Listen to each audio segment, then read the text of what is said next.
बहुत तरह के इन्वेस्टमेंट ऑप्शंस के बारे में चर्चा करने के बाद आज हम आप लोगों के कहने पर म्यूचुअल फंड में निवेश कैसे करें, कैसे शुरू करें, इस पर चर्चा करेंगे। नमस्कार दोस्तों, मेरा नाम है इंदु शेखर।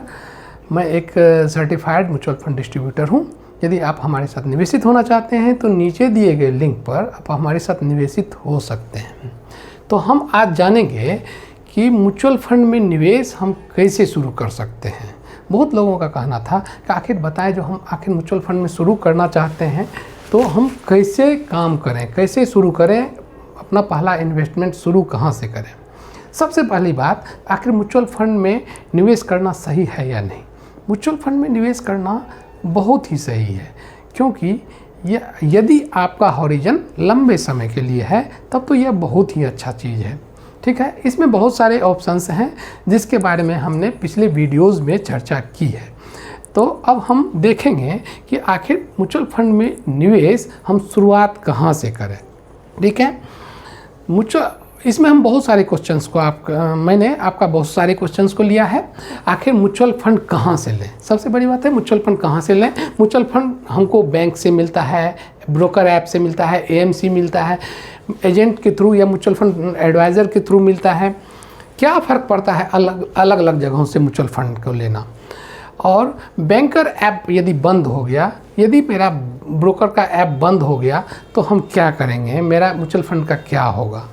ठीक है, एक ऐप से लिया गया म्यूचुअल फंड क्या हम दूसरे में ट्रांसफ़र कर सकते हैं, और हम इसमें विड्रॉल कैसे करेंगे। पैसे तो निवेश कर दिया, आपने बताया पैसे में निवेश कर दिया, आखिर इसमें विड्रॉल कैसा संभव है, कर सकते हैं कि नहीं, कैसे कर सकते हैं।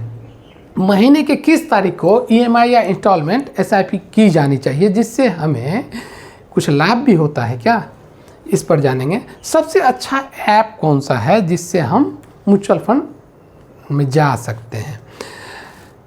यदि हमको 10,000 पर मंथ एसआईपी करना है तो क्या एक ही म्यूचुअल फंड में जाएं या विभिन्न बहुत सारे 2-3 ऑप्शंस हमारे पास हैं, या हम 2-3 में इसको डिस्ट्रीब्यूट कर दें इस अमाउंट को। बेस्ट फंड अच्छा, म्यूचुअल फंड लेते समय सबसे इम्पॉर्टेंट चीज़ क्या देखना है। ठीक है, और बेस्ट फंड शॉर्ट टर्म के लिए क्या है, बेस्ट फंड लॉन्ग टर्म के लिए क्या है, और बेस्ट फंड मीडियम टर्म के लिए क्या है, इसको आज हम डिटेल से जानेंगे। आप वीडियो पर बने रहें और अच्छी तरीके से इसे देखें। सबसे पहली बात, आखिर म्यूचुअल फंड चलाता कौन है। म्यूचुअल फंड को चलाने वाली जो मेन कंपनी होती है उसको एएमसी बोलते हैं, एसेट मैनेजमेंट कंपनी। यही म्यूचुअल फंड रन करती है। यही म्यूचुअल फंड बहुत सारे इंडिया में 2200 से 2400 के लगभग टोटल म्यूचुअल फंड्स हैं, और इसी को कोई न कोई एएमसी चलाती है। इसका अपना एक क्राइटेरिया होता है जो कि सेबी गाइडलाइंस पर चलता है, और सेबी के क्राइटेरिया को फुलफिल करने के बाद ये अपना म्यूचुअल फंड लॉन्च करती है समय समय पर। ठीक है, अब इसको आखिर एएमसी अकेले ये सारा धंधा कैसे करेगी। ज़रूरी नहीं है जो ये अकेले सारा चीज़ कर ले। इसको सहयोग करने के लिए बैंक होता है, ऐप, तो बहुत सारे ऐप्स आ गए हैं, ब्रोकर ऐप भी बोलते हैं इसको। और इसमें निवेश के लिए हमको फाइनेंशियल एडवाइज़र्स भी मौजूद हैं, जो कि फाइनेंशियल एडवाइज़र, फाइनेंशियल एनालिस्ट, या बहुत सारे लोग एजेंट भी कहते हैं, जो कि वेल्थ मैनेजमेंट कंपनी के जरिए इससे जुड़ते हैं। ठीक है, हम इसका ऑप्शंस जानेंगे। ये चारों ऑप्शंस में आखिर हमें किसके थ्रू यहाँ पर आना चाहिए। ठीक है, सबसे पहले तो हमको साइकोलॉजी समझनी चाहिए अपने इन्वेस्टमेंट के ऑप्शन। बहुत सारे लोग कहते हैं हमें 6 मंथ का दे दीजिए, हमें 1 साल का दे दीजिए। आखिर आपका सही, यदि आप इन्वेस्टमेंट को सबसे पहली बात आप समझ लें कि यह हमारा डे टू डे लाइफ का खर्चा चलाने के लिए नहीं है। इन्वेस्टमेंट हमारा लॉन्ग टर्म पर्सपेक्टिव होना चाहिए। यदि हम वेल्थ बनाना है, यदि हमको करोड़ों का आमदनी चाहिए, वेल्थ चाहिए, तो हमें लॉन्ग टर्म के बारे में सोचना है, छोटे समय के लिए नहीं। छोटा समय के लिए तो बहुत सारा इंस्ट्रूमेंट है, आपका सेविंग अकाउंट्स है। हाँ, यहाँ भी कुछ लिक्विड फंड्स हैं जो कि आपको थोड़े समय के लिए बैंक अकाउंट से अच्छे रिटर्न देते हैं। लिक्विड फंड के लिए मैंने अलग से एक वीडियो डाला है जिस पर कि आप देख सकते हैं। अब हम जानेंगे जो आखिर ये चारों चीज़, एक डायरेक्ट एएमसी जो म्यूचुअल फंड कंपनी चलाती है, हम डायरेक्ट भी ले सकते हैं। ब्रोकर ऐप के थ्रू जाएं, बैंक के थ्रू जाएं, या किसी फाइनेंशियल एडवाइज़र के थ्रू जाएं। चारों में हमें क्या लाभ है और क्या हानि है, इसको हम जानेंगे। सबसे पहली बात, डायरेक्ट एएमसी से यदि हम जाते हैं तो हमें कंसल्टेशन नहीं मिलता है। हम डायरेक्ट किसी एएमसी में जाएंगे और यहाँ पर क्या होता है, कंपैरिजन ऑप्शन नहीं होता है। चूँकि कोई एक एएमसी जो भी 5 या 10 या जो भी म्यूचुअल फंड रन करती है, हमारा ऑप्शन वहीं तक सीमित है। हम वहीं केवल जा सकते हैं और उसी के थ्रू उसी में निवेशित हो सकते हैं। यहाँ कंपैरिजन ऑप्शन भी नहीं है। एक्सपेंस रेशियो अधिक होता है। यदि आप डायरेक्ट इंश्योरेंस कंपनी के साइट्स पर भी जाएंगे तो आपको ब्रोकरेज अधिक पे करना होता है। अब हम डायरेक्ट या रेगुलर, यहाँ ये डायरेक्ट प्लान ही देते हैं, अब हम जानेंगे ब्रोकर ऐप के थ्रू। ब्रोकर ऐप के थ्रू जैसे ब्रोकर ऐप बहुत सारे हैं, ग्रो है, जीरोधा है, एंजल वन है, अपस्टॉक्स है, बहुत सारे हैं। अब इसको हम यहाँ पर क्या है, यहाँ पर भी कंसल्टेशन नहीं मिलता है हमें। हमको किस ऐप में किस म्यूचुअल फंड के थ्रू जाना है, कौन सा अपडेट में अधिक है, किसके फंड मैनेजर अच्छे हैं, उसके थ्रू हम उसके अनुसार और समय के अनुसार पॉलिटिकल सिनेरियो और वैश्विक सिनेरियो कैसा बन रहा है, उसके अनुसार हमको अभी किस म्यूचुअल फंड में जाना है, कौन सा सही है, किसका कंस्टिट्यूएंस कंपनीज बढ़िया है, उसमें हमको जाना अच्छा रहेगा। ये हमको इसमें नहीं मिलता है। एक्सपेंस रेशियो इसका कम होता है क्योंकि ये हमें सर्विस भी तो लिमिटेड देते हैं। कंपैरिजन ऑप्शन यहाँ भी नहीं है। आप यहाँ भी कंपैरिजन नहीं कर सकते हैं। यदि ब्रोकर ऐप के थ्रू जाते हैं तो यहाँ भी आपको कंपैरिजन ऑप्शन, और डायरेक्ट ये भी डायरेक्ट प्लान ही देते हैं।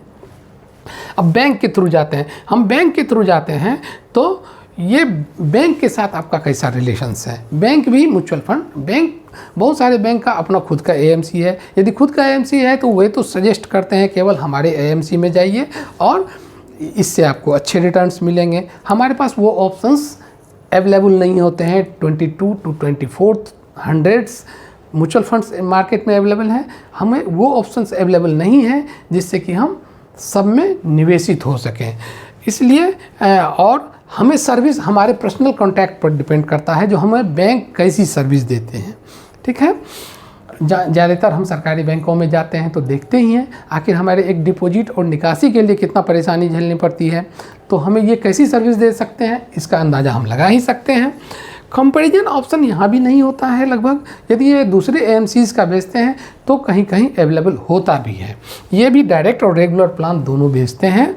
और फाइनेंशियल एडवाइज़र के थ्रू यदि आप जाते हैं तो सबसे बड़ा लाभ होता है कि आपको कंसल्टेशन मिलता है। मार्केट में अभी यहाँ रिसर्च वर्क अपडेट होता है। आपको बहुत सारे, आप केवल निवेश कर दिए ये मायने नहीं रखता है। टाइम टू टाइम सेबी का और बहुत सारे लोगों का, बहुत सारे ऐप्स का या बहुत सारे प्लेटफॉर्म का गाइडलाइन जारी होता है। उसके अनुसार से हमें परफॉर्म करना होता है। जैसे हमको नॉमिनी चेंज करना है, नॉमिनी का अपडेशन करना है, हमको विड्रॉल करना है, कितना पैसे में करें, यूनिट्स में करें, कितना अमाउंट में करें, बहुत सारे चीज़ होते हैं। तो यहाँ हमको कंसल्टेशन बहुत अच्छा से मिलता है। और सब जगह कंसल्टेशन आप यदि चाहेंगे तो कस्टमर केयर का सहारा ले सकते हैं, लेकिन वहाँ कस्टमर केयर कितना हेल्पफुल होता है ये आप लोग खुद जानते होंगे। अब हम जानेंगे एक्सपेंस रेशियो के बारे में। यहाँ भी बैंक के केस में भी एक्सपेंस रेशियो अधिक होता है थोड़ा सा, क्योंकि यहाँ भी बैंक जो है एक ब्रोकर का ही, एक एजेंट का ही काम करती है, उनको भी कुछ ना कुछ पैसे चाहिए। तो बैंक का भी, लेकिन उस अनुसार से ये कंसल्टेशन दे नहीं पाते हैं। फाइनेंशियल एडवाइज़र आपका पर्सनल एडवाइज़र होता है। आप इसको चूज करने में होशियारी कर सकते हैं और इसके थ्रू आप निवेशित भी हो सकते हैं। यहाँ स्लाइटली मोर कुछ थोड़ा सा ये एक्सपेंस रेशियो थोड़ा सा ज़्यादा होता है, लेकिन ये बहुत ज़्यादा इफेक्ट नहीं करता है, क्योंकि आपको तो डायरेक्ट एएमसी लेने में भी बहुत ज़्यादा एक्सपेंस रेशियो अधिक होता है। लेकिन यहाँ पर आपको फ़ायदा क्या होता है, आपको लाइफ टाइम सपोर्ट्स मिलते हैं। और फंड के सिलेक्शन में आपके टाइम हॉरिजन, आपके रिस्क हॉरिजन, ये सबको एनालाइज करके फाइनेंशियल एडवाइज़र आपको सही फंड प्रोवाइड करते हैं। और यहाँ भी आपको डायरेक्ट और रेगुलर फंड देते हैं, इसमें कोई दिक्कत नहीं है। अब हम आगे जाएंगे तो आगे के यदि दूसरा क्वेश्चन पर जाते हैं, क्या फ़र्क पड़ता है अलग अलग जगहों से। हम अलग अलग जगहों से लेते हैं तो हमारा टेंशन ज़्यादा होता है। बहुत सारे प्लेटफॉर्म पर हमारे मैसेजेस आते रहते हैं, हम इससे लिए उससे लिए, तो इसीलिए एक जगह यदि हमारा कोई चीज़ रहता है तो ये हमें हैंडल करने में ईजी होता है। यदि सबसे बड़ी बात है, यदि ब्रोकर ऐप बंद हो गया तो क्या करें।